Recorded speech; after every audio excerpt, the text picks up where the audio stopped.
guys. Allahu Akbar. Alah macam mana fikri? Hai, punya pelanu kan belo. Dah mai tak pi harga ando. Hai. Pum duka-duka ando. Harga dia pengenam penyakit. Nyan ke kalon. So pegah. Lu tak baca baru aku. Mana pulih.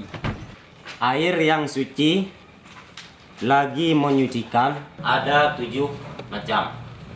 Yang pertama, air sungai. Yang kedua, air sumur. Yang ketiga, air embun. Wah, mana ni? Tak ada garu lah. Kena. Yang keempat, air salju. Tak mengganggu waduh. Kelima, air mata air. Yang keenam, air hujan. Ketujuh, air laut. Hai. Kau buat ada runggap dengan semua bird ya? Sikat katai. Tengku lagi anak-anak komen bak badan ni. Tiarun pi katai tengku. Iu gado baklong. Ya, tengku. Pakan mana wadro ke? Awaknya lepas kuda tengku. Bilik-bilik pi kuda. Hando pi sabe-sabe je duka pakai 2 haji. Oh menang. Jino Bandung ikut dong tayak cek bilik. Ya, tengku. Ya. Ya bilik je tengku.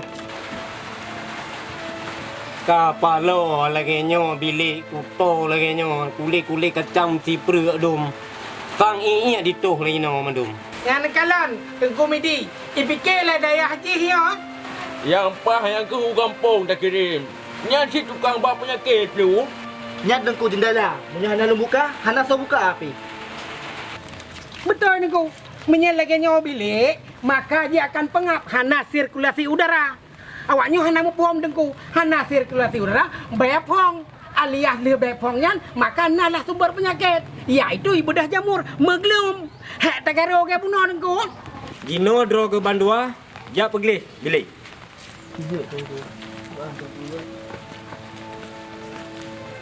Hai tengku. Ini kalan iya, kiban tergenang ipai. Nyam sumber penyakit sih. Maka ji dro ke sini, cok cangkoi pergi telurannya. Ya, tengku.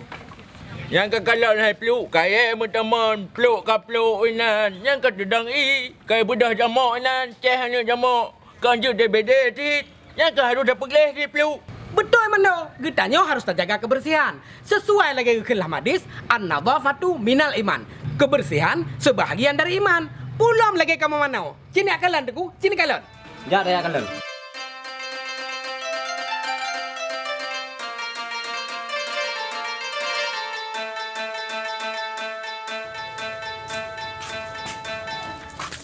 Nyo lagi nyo iya kamar mana? Ham kurang teman. Ika pergi sama mana?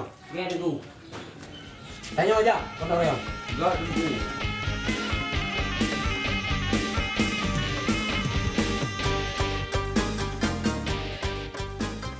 Pesantren kitanya harus terjaga dengan God. Bersama lagi terjaga rumah drat. Betul peluk. Terutama kebersihan bilik dan kebersihan lingkungan. Agar mandu murid dan tungku semua sehat. Serta jir ke belajar dengan nyaman. Anda faham? Faham. Naam.